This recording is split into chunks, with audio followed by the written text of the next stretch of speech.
Hi guys, welcome to Apti Plus, the Academy for Civil Services. As you all know that most awaited notification for EPFO examination has been released on 29th of July 2025. So let us see what are the details, what are the eligibility criteria, who all can apply. So be happy that it's a this notification for especially is so important for all the students who are preparing for civil services UPSC exam. सो उनके लिए तो ये एक golden opportunity है क्योंकि जिनके भी age limit cross हो गई है तो एक ये लास्ट अपॉर्चुनिटी है, आपको जरूर देना चाहिए। तो देखते हैं चलिए कि क्या क्या आया है इस एग्जाम में। सबसे पहले आपकी 156 इस ये जो आपका एग्जाम होता है इसमें दो पोस्ट के लिए सिलेक्शन होता है। एक होता है EO that is enforcement officer account officer, जिसमें आपकी नियुक्ति ईपीएफओ ऑर्गेनाइजेशन में होती है, और एक पोस्ट होती है एपीएफसी जो कि आपका असिस्टेंट प्रोविडेंट फंड कमिश्नर होता है। ये भी आपका ईपीएफओ में होता है। जो ईओ पोस्ट होती है उसके लिए पहले हम देख लेते हैं, जिसमें कि 156 वैकेंसी है और इसमें जो जनरल कैटेगरी की है, जो रिजर्व सीट्स जो सीट्स दी गई हैं वो है 78, ईडब्ल्यूएस की 1, ओबीसी की 42, एससी की 23, एसटी की 12 seats. Apart from this PWD category की 9 सीट्स हैं, जिसमें आपकी क्या क्या कैटेगरीज हैं पीडब्ल्यूडी में वो आप देख सकते हैं for the category students. And let's see क्या एलिजिबिलिटी है। इसमें 30 साल के जो भी जनरल कैटेगरी के लोग हैं, 30 साल तक एज लिमिट है, और ईडब्ल्यूएस के लिए भी वही एज लिमिट है, तो वो अप्लाई कर सकते हैं। 33 आपकी एज लिमिट है ओबीसी की, 35 एससी एसटी की, और 40 साल है पीडब्ल्यूडी कैटेगरी की।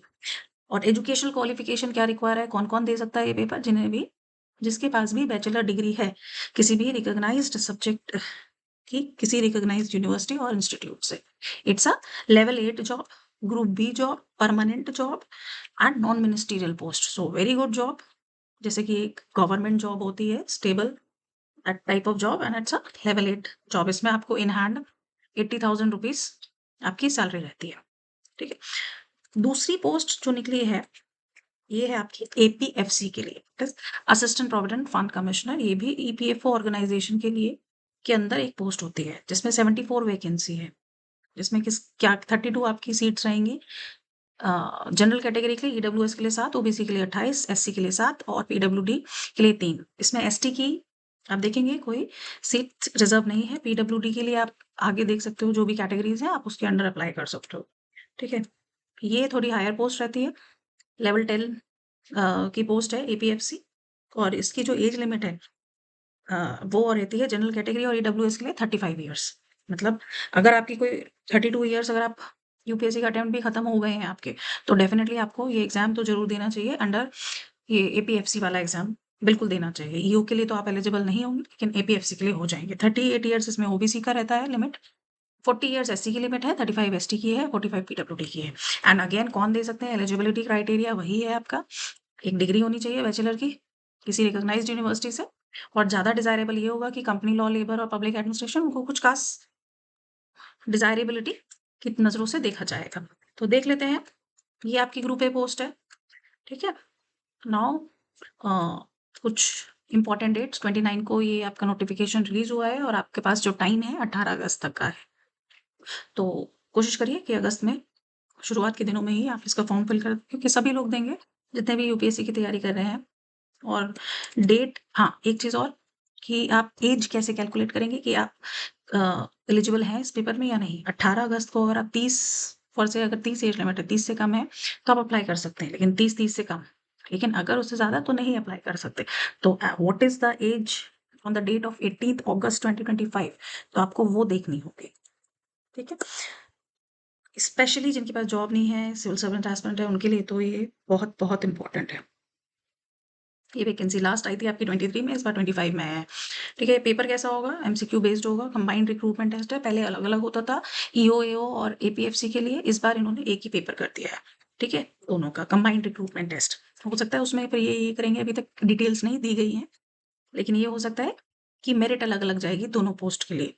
और सिलेबस भी कंबाइंड दे दिया है, पहले दोनों का सिलेबस सेम होता था। टेस्ट कैसा होगा, 2 घंटे का होगा, हर क्वेश्चन 2.5 मार्क का होता है, 1/3 नेगेटिव मार्किंग होती है, और हिंदी इंग्लिश दोनों में पेपर छपा होता है आपका। ठीक है। ये तो आपका बेसिक टाइप का क्वेश्चन होता है, और सारे ही क्वेश्चन इक्वल मार्क्स के होते हैं। ठीक है। सब्जेक्ट सिलेबस देख लेते हैं क्या-क्या आता है। इसमें आपका जनरल इंग्लिश आती है, Indian culture, heritage, freedom movement आता है, इंडियन इकोनॉमी के डेवलपमेंट इश्यूज़, ट्रेंड्स, ये सब चीज़ों से पूछा जाता है। दूसरा गवर्नेंस, कॉन्स्टिट्यूशन, बेसिक पॉलिटी जो भी होती है वो सब पूछते हैं। आप प्रीवियस ईयर पेपर भी देख सकते हैं। जनरल साइंस, कंप्यूटर एप्लीकेशन दोनों चीज़ पे ध्यान रहता है। मैथमेटिक्स हाँ, एक सब्जेक्ट होता है statistics and your general mental ability, ये आप देखना।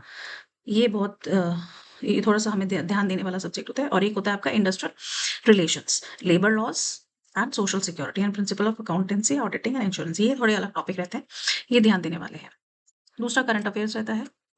आप देखेंगे इंटरव्यू, इसके 2 स्टेज में टेस्ट होते हैं। पहला आपका एक एमसीक्यू रिटन टेस्ट होगा, दूसरा होगा डायरेक्ट, अगर आपने वो क्वालीफाई कर लिया तो इंटरव्यू होता है। दोनों का वेटेज देंगे, 75 वेटेज रहता है आपका रिटन का, 25 रहता है इंटरव्यू का। और इंटरव्यू में भी इन्होंने एक लिमिट लगा दी है, मिनिमम मार्क्स आपको कुछ लाने होते हैं। जनरल और ईडब्ल्यूएस कैटेगरी को 50 नंबर लाने होते हैं, चाहे आपके सीआरटी टेस्ट में, जो कि आपका रिटन टेस्ट है, चाहे उसमें कितने भी नंबर आएँ, पर इंटरव्यू में 50 जनरल और ईडब्ल्यूएस को लाने पड़ते हैं। उसके बाद ही आपका फर्दर आप क्वालीफाई करते हैं। ठीक है? ओबीसी के लिए ये मार्क्स की लिमिट 45 है, एससी-एसटी के लिए 40 है। और टेस्ट कहाँ होगा वो आप लोकेशंस देख सकते हैं, अक्रॉस द गिवन 78 लोकेशंस, तो ये आप देख सकते हैं। बाकी यही मेन चीज़ें हैं इस नोटिफ़िकेशन से रिगार्डिंग।